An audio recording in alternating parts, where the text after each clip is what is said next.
Welcome to Belgrade Online. We're glad you decided to join us today. I'm Jill, and I'll be your host today. Here at Belgrade, we hope to encourage you in your journey and explore what that means in new and beautiful ways. Sit back, relax, and enjoy this week's episode. Up next, announcements. Then we will see who's having birthdays and anniversaries this week.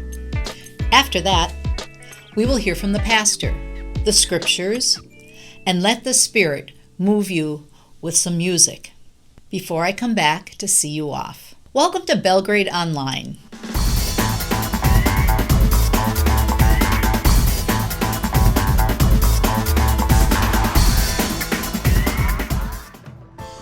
It's time for Bundle Me Warm.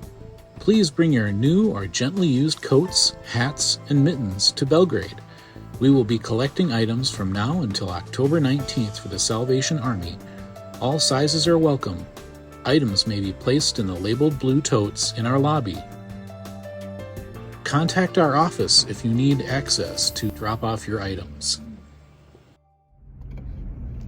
Well, hey everyone, I wanted to give you a quick thank you for those of you that have been contributing to our church in any way over the last few weeks and months, and those of you that have given your time or your prayers and your thoughts. That's so valuable. And those that have donated your volunteer and your time and helping out on any of our committees and of our teams and donated things to our Bundle Me Warm drive that we have going on, and to give clothes to those who might not have warm clothes like the rest of us, and have contributed in any way that way. Thank you so much.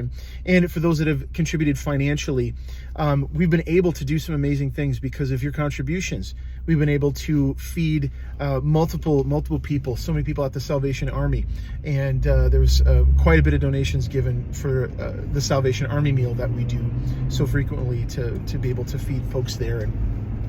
But not only that, but especially right now with the hurricanes and all of the flooding and the aftermath of the natural disasters down in Florida and down in that coastal region down there, we support what's known as UMCOR, which is the United Methodist Relief Program, and we contribute our finances that we contribute to the conference is one of the churches that directly helps fund that ministry, and they're sending teams down there and relief efforts down there. And I just want you to know that your contributions is helping people down in the aftermath of that disaster get relief, help rebuilding of their homes, getting food to people as they're staying in shelters, rebuilding bridges.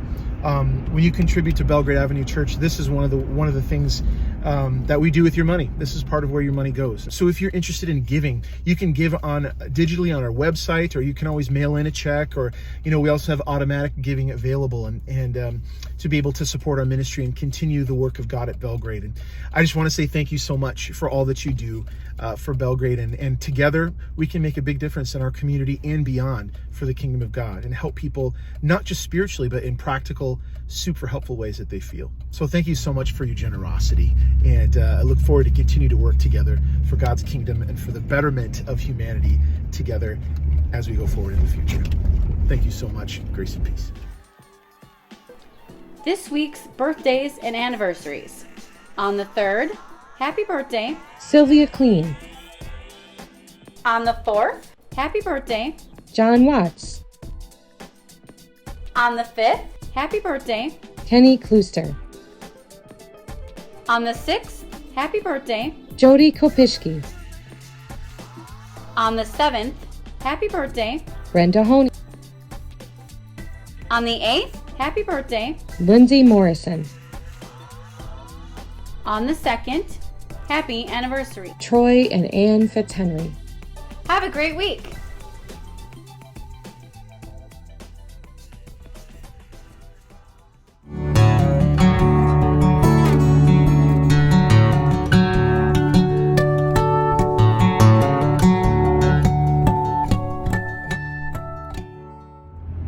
hey everyone, Pastor Dan here. Hope everyone's having a fantastic weekend so far and enjoying the lovely fall weather out there.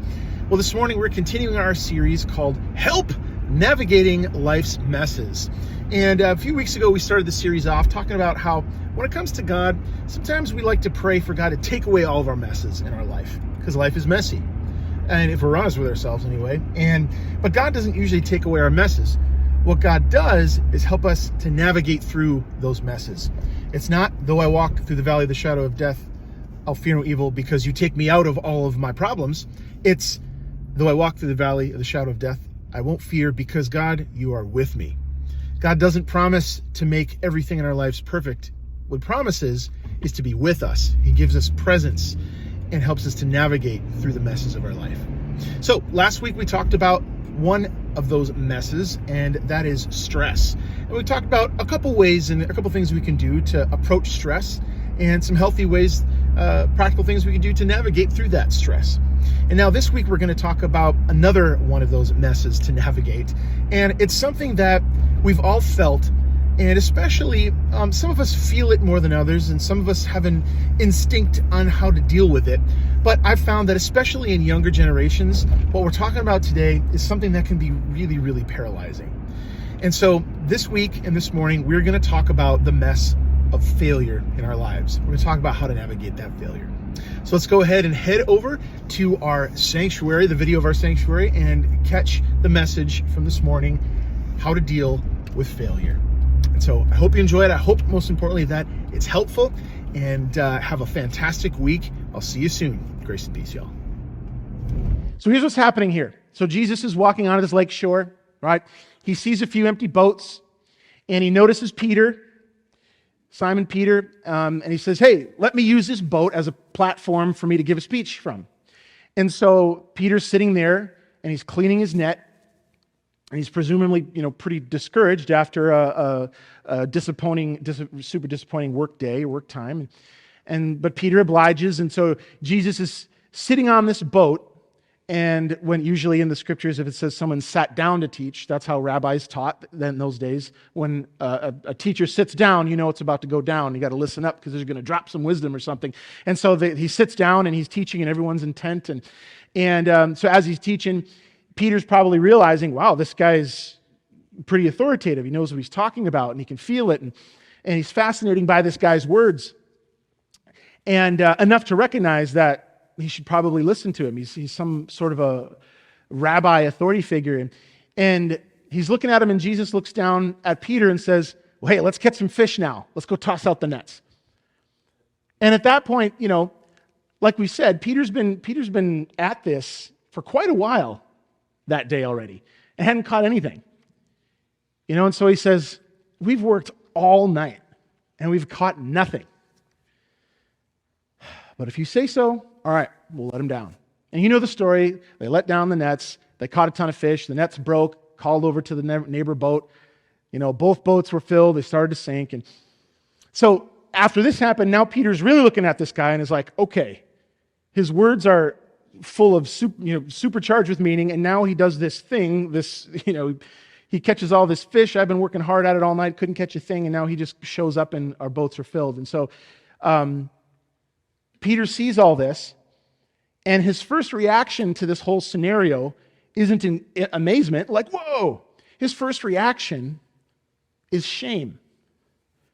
His first reaction, the way he responds to this whole scenario, isn't like, wow, and trying to figure out more what happened. His first response is to say, I'm a sinful man. And he starts to shame himself. Because he didn't believe he was even worthy to be in the same presence as this teacher. Didn't know he was the Son of God yet or anything like that in the story. He just knew he was an important figure. And Peter didn't believe that he should even be in the same presence as this wonderful person, But let's dig a little bit deeper here. So Peter by trade was a fisherman. Okay, he's a professional fisherman. He would have been skilled to navigate the waters, and he knew the techniques of using all the nets, and he knew the best times of day to go out to the waters. And we don't know what his success of a fisherman was like before this story, but we do know that on this particular night, morning, day, on this particular instance, Peter failed. Here's a professional that he's out there doing his work like he'd done every single day, and nothing that he knew to do worked. Peter failed on this day. I remember when I was in music college in about over 20 years ago now, I had a professor who he taught, I'd studied guitar performance, and my professor was kind of the head of the guitar department in this college, and there was one day we all sat down, and there's like 15 of us in this group, and we've all got our sitting, and we have our guitars, and he's getting ready. We're going to talk theory and blah, blah, blah. Anyways, he's teaching the class, and he's kind of looking like he's not himself. He's looking kind of down, and about halfway through the class, one of the students is like, "Hey, is everything okay? You kind of look like you're bummed." And he's sitting there, and he goes, "Yeah, I was playing a gig last night with a big group, and I played a wrong note." And we were kind of like, "We just played like 20 in the last 20 minutes here, like 1 minute. You played one wrong note, that's what's bothering you?" And he's like, "I'm not used to playing wrong notes." And we were kind of like, "Oh my." And so like, I wonder oftentimes if that's what Peter felt like in this instance, because he's this professional, but on this night, he struck out. But even pros strike out. Sometimes even our best efforts, even if we're not a pro, sometimes even our best efforts aren't enough. So, Jesus comes to use Peter's boat and then show him kindness by making his work that day a complete success. But there's something else that I think always gets overlooked in this kind of a story. That the failure that Peter felt in that work, what we know from the story, we can read all kinds of different things in here, but if we just look at the story and basic cause and effect, Peter had this failure of a morning. And the failure in his work came out into how he saw himself as a human. "I'm not even worthy to be in your presence." There's this kind of attitude of failure that he has here. And this is kind of what failure can do if we don't harness it and know how to use it. Failure can switch from being a natural experience, which is a tool about learning and growth and the term failing forward, you've heard of that. It can turn from being something positive like that to a vehicle of shame in our lives. To the point where instead of saying something like, "How can I learn from this?" we instead say something like, "I can never recover from this." Instead of saying something like, "I've experienced a failure," we say instead, "I am a failure." And this is a huge pitfall that we can find with failure. Failure can produce shame in our lives. And sometimes that shame comes from others, but most of the time, the shame of failure comes from within ourselves. We're our own worst critic. Man, we can be so vicious with ourselves. As people of faith, as Christians, the number one command, basically that Jesus says, he basically says, if you don't do anything else, as long as you do this one thing, you're good. You got it all down. And that one thing is love the great divine, love God with all you are, and love your neighbors as yourself, even your enemies, as yourself. And we're not going to love others very well if we don't have it down within and of ourselves. If we can't love ourselves very well, loving others as ourselves isn't going to be worth a lot. And so we need to learn how to be gentle and grace-filled with ourselves and approach ourselves a little bit better. But shame isn't the only emotion that failure can cause. So we're kind of looking at what shame does to us, right? Or what failure does to us right now. Shame is one of those things, but there's other emotions too. Shame can also bring up in us disappointment. Disappointment, it says something to the effect of, it didn't work out how I wanted. The outcome was outside of my control, but it didn't work out how I wanted. There's disappointment. I feel disappointed. There's also the feelings of regret. Regret says it didn't work out how I wanted. The outcome was caused by my own decisions or actions or failure to act on something to that effect. And nowadays, it's kind of popular to say, I have no regrets. as if that's like a badge of honor. But when you say something like that, what that does is it excuses you from any self-reflection on that matter. Because you're, instead of acknowledging the messy truth about something that you did or experienced or whatever, you lock that off in the past and you refuse to do any reflection on it. And when we do that, no growth can happen.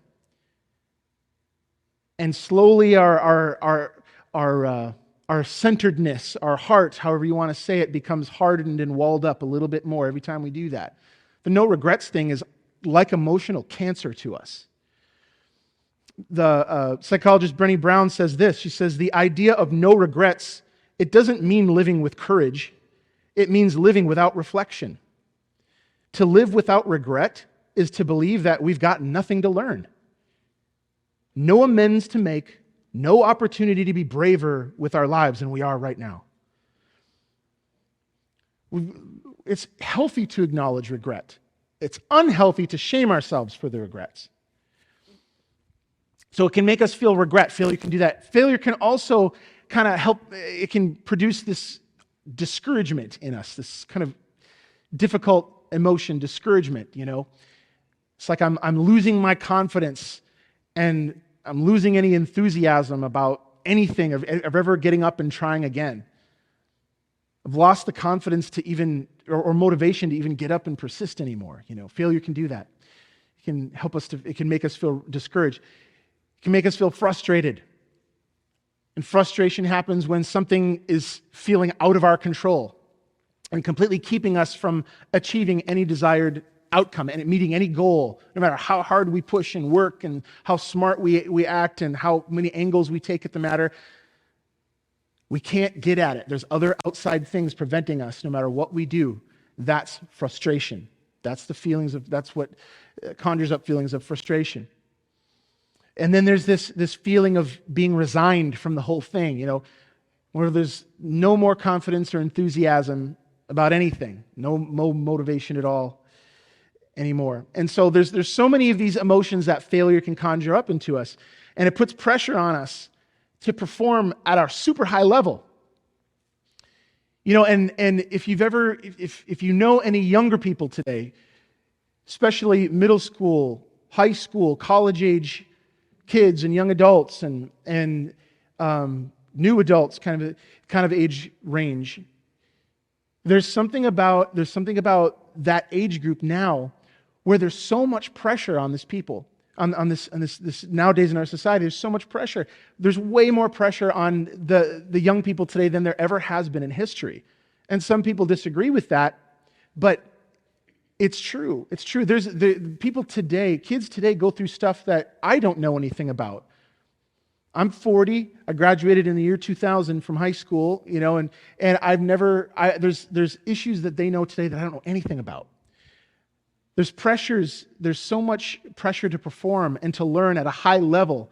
There's so much competition to even get a job past it. So you've got, you know, like right now, I have a fifth grader, and they're taking like gifts and skills assessments, not for the purpose of developing them now, but for the purpose of like stacking the cards in their favor so that they can get into a good college and get into a good career later on. And I'm thinking, you're trying to get them to think like 40 steps down the road.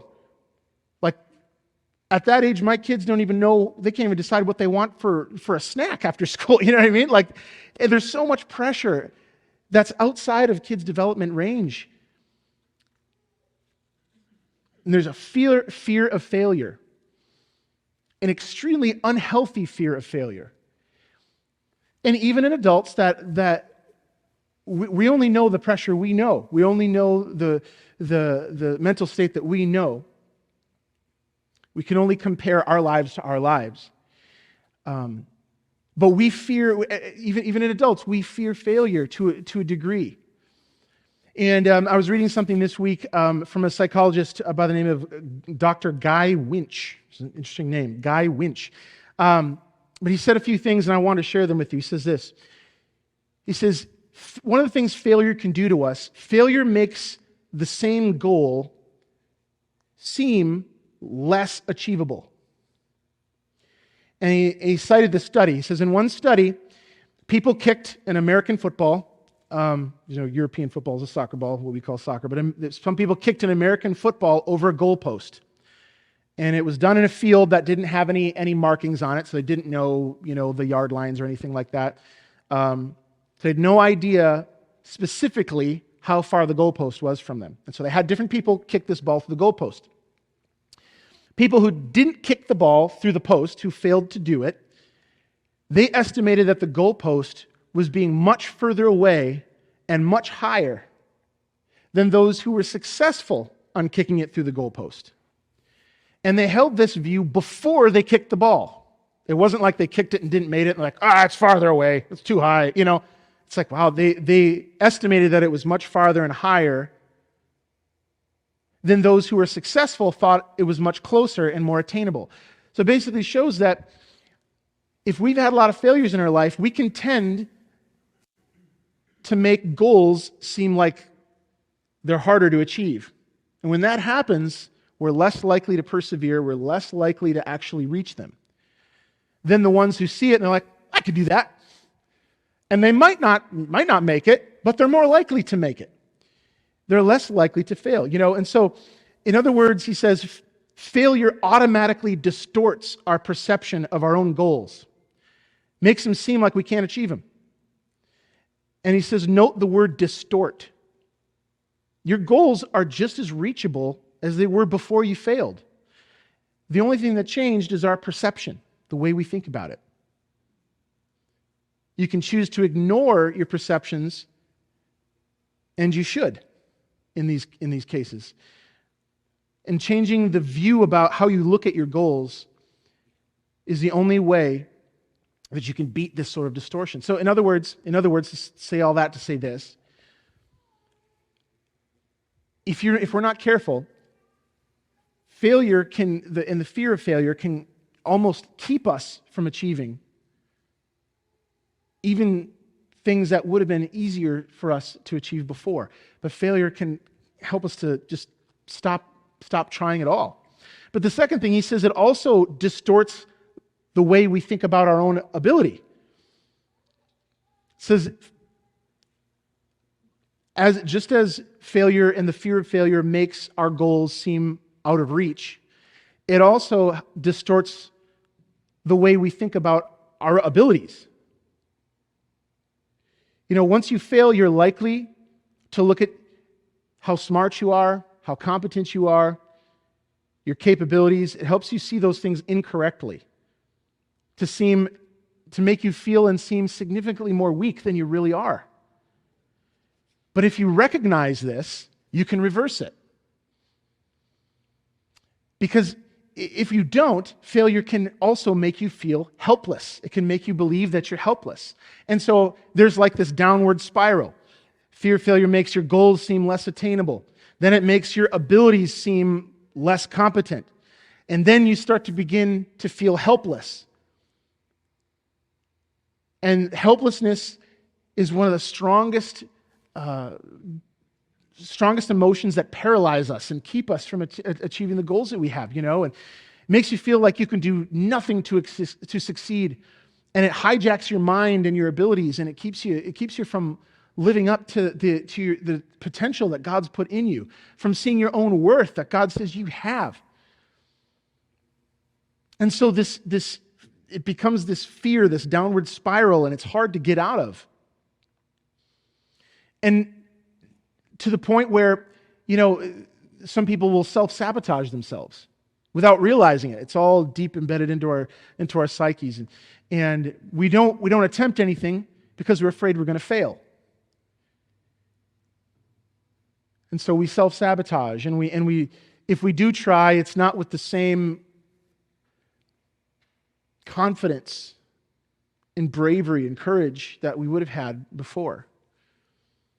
And then you start to have difficulties concentrating, and the crisis becomes bigger than the issue, to the point where if I were to take something small out of my pocket, this is a tiny little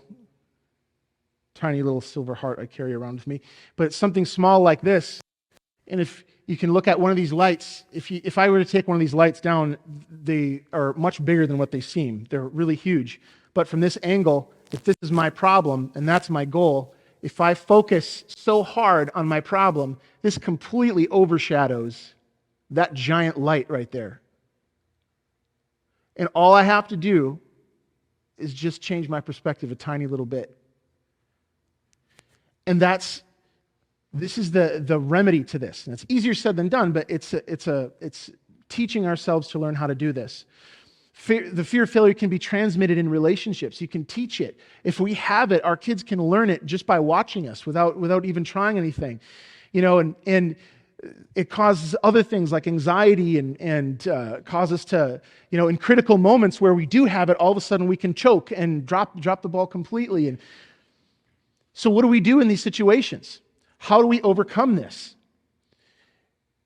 And there's a couple practical things that psychologists say that you can do, and if it's like a performance kind of a thing, there's, little things you can do, like they say to whistle or mutter, because you'll overthink, and whistling and muttering to yourself or fidgeting can actually help stop thinking so hard and overthinking. And it can actually kind of short circuit that and help you focus in a more productive way. So they say you can do something to that takes a little bit of brain power so that you're focusing a little bit less on the issue. That's one thing you can do. But it says, another practical thing you do is willpower is like a muscle. And in order to really do this well, to really try and overcome these things and fears of failure, you need a lot of rest, and your brain needs physically, it needs glucose or sugar to basically function. Those of us who like food are like, yes, I knew it, sugar's healthy, But it can help us. It can actually help. Your brain needs it doesn't need, 10 cookies or anything. It needs a little bit. When I'm on a constant stream of exercise, I actually eat some sort of a carb or a sugar or something before bed. And if you've exercised, that's actually, your body uses that and actually strengthens your metabolism. Which I am not in the midst of doing at the moment, as you can tell. However, but we'll get back on the horse in a minute here. But anyway, that's actually helpful. A little bit of something small to help make sure you're doing it in a balanced way, that it actually giving yourself proper nutrition.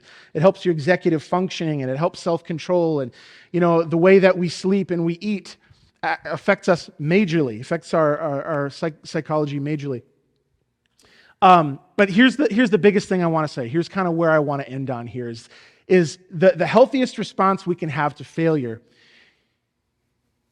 is to focus on things that are within your control. There are things that are out of our control, and there are things that are under our control. And usually, anxiety, stress, all these kinds of things have to do with trying to control variables that we can't. But there are things that we can control, and we focus on these things. And if you focus on the things you can do, it'll help navigate those waters, navigate that mess of failure in your life. What can you do? If you've ever taken, you've been in college or ever done any online courses of any sort of counseling or things like that, one of the first things they teach you in the basics of counseling, if somebody's going through an extremely hard time, you ask them one question. What are your options? What can you do right now?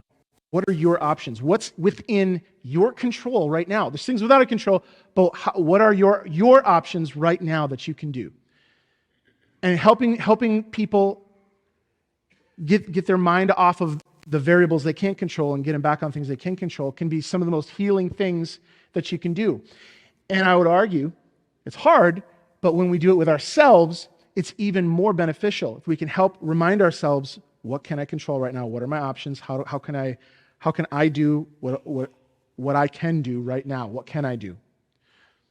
Sometimes it's simply just going to sleep and rest and waking up in the morning and trying again. In my house, bedtime sometimes can be the times when the kids they dump all the stuff out and they're like, oh, I'm going through this and going through that. And we'll listen, I'll hear them out, I'll be empathetic with them and hug them, tell them be okay.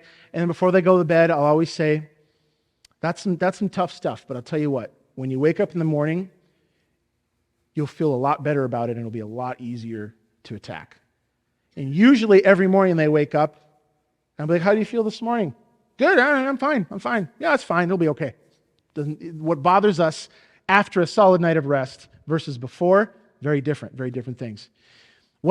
Sometimes it's just resting. Sometimes it's having a hard conversation. Sometimes it's sitting down with yourself and saying, I failed in this way. I messed up. How do I make it right? How do I grow past this? How do I take the next step of my own growth? And how do I help others? How do I apologize? How do I make amends? How do I make it right? There's these things that we can do to move past. But there's also things that are not in our control. And as people of faith, this is where that comes in. Because in our scripture today, Peter had no control over his issue.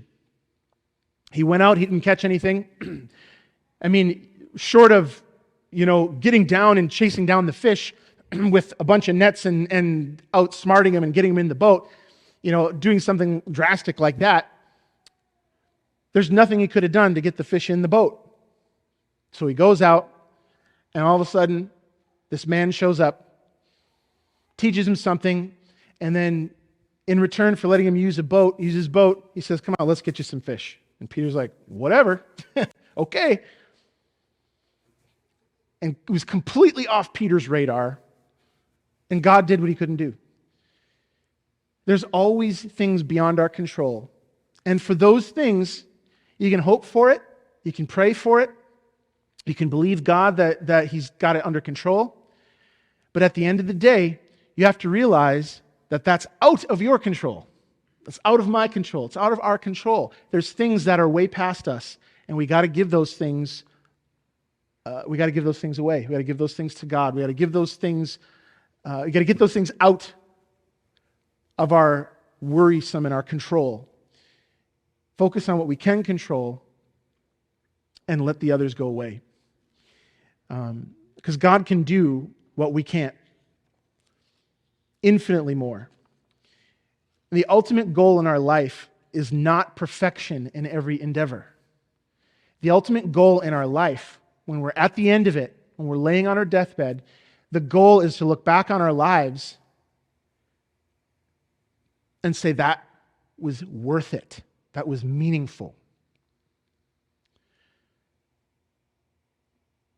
I would venture to say, if we become who we want to become at the end of our life, that's success. Maybe your view of who you want to become changes over time, which it probably should if you're growing. What I thought I would be at 20 is not who I am at 40. Thank God. And so you look back and you say, I grew past that. The ultimate goal in life is growth. It's not perfection. This week I learned there's an entire conference for entrepreneurs and people called FailCon, Fail Conference. They do this in different places a few times a year. It's a conference where you go to learn how to fail well. I feel like that's a fantastic idea, to learn how to fail well. You can't grow without failure. A few weeks ago, we were filming a documentary for a missions trip that we showed that a few weeks back. And in one of the sessions with one of the people I was filming, one of our lights fell down and completely destroyed a glass bowl in our prayer room here. And I was like, and the person who I was filming looked up and was like, and I got to thinking, I was like, I've heard of this Japanese art called kintsugi, where they will take bowls and they'll break them into shards, but they'll glue them back together with like this gold infused adhesive. And the pottery that out of the shards of these broken bowls that it makes is way more beautiful than what it was before. And so I figured, and this is in no way, shape, or form like a kintsugi.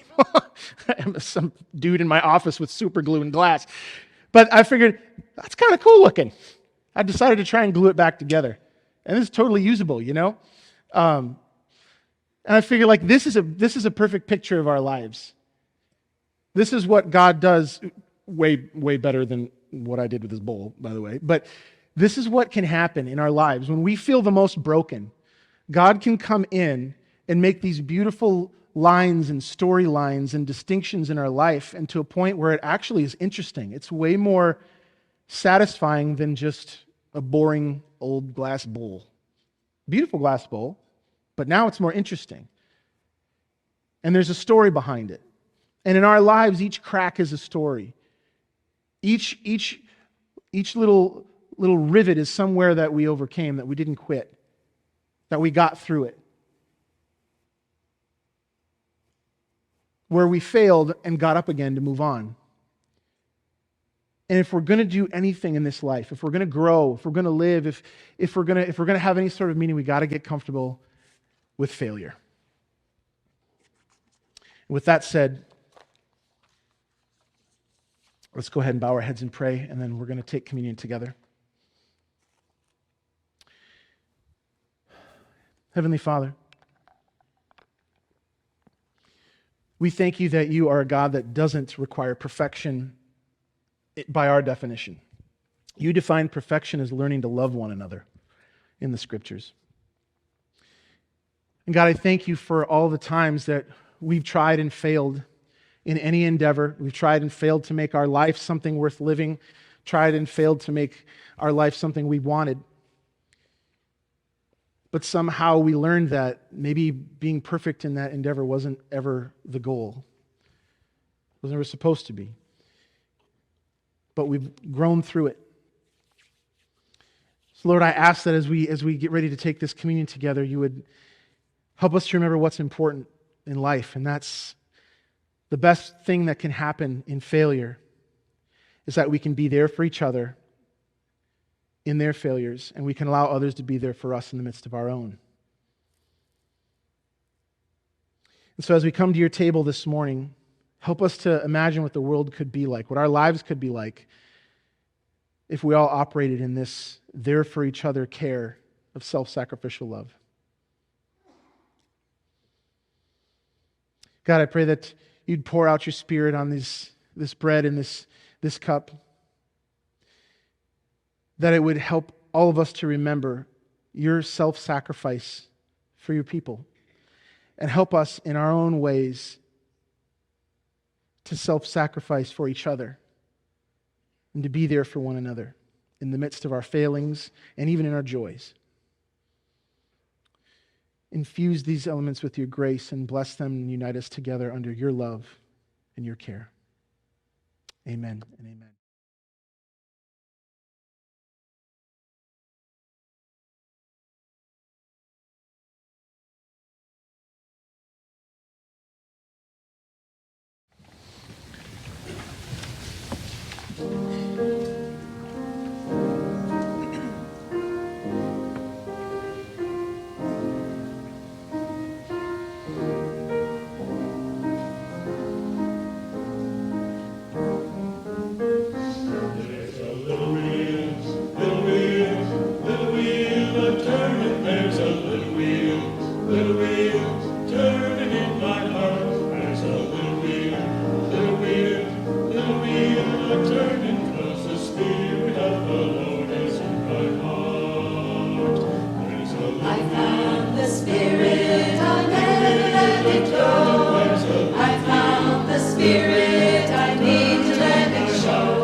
Oh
everyone, it's me, Jill.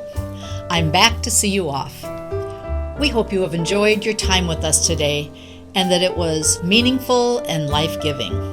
If you want to stay on top of things at Belgrade and know when we will be back, make sure to click the like button on Facebook or YouTube. And subscribe to our YouTube channel and be sure to hit the bell icon to get alerted when the next episode of Belgrade Online is available. Until next time, I'm Jill. Thank you for watching and have a great week.